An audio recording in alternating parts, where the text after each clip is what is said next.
Këtë javë është kryer edhe një transferim i rëndësishëm financiar që lidhet drejt për drejt me të ardhmen e sistemit pensioneve dhe me çka jemi zotuar për gjyshet dhe gjyshrit e kësaj republike.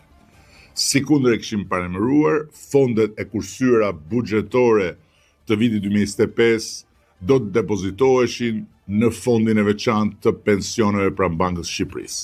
Gjë që sapo është bërë në një shumë prej 167 milion euro.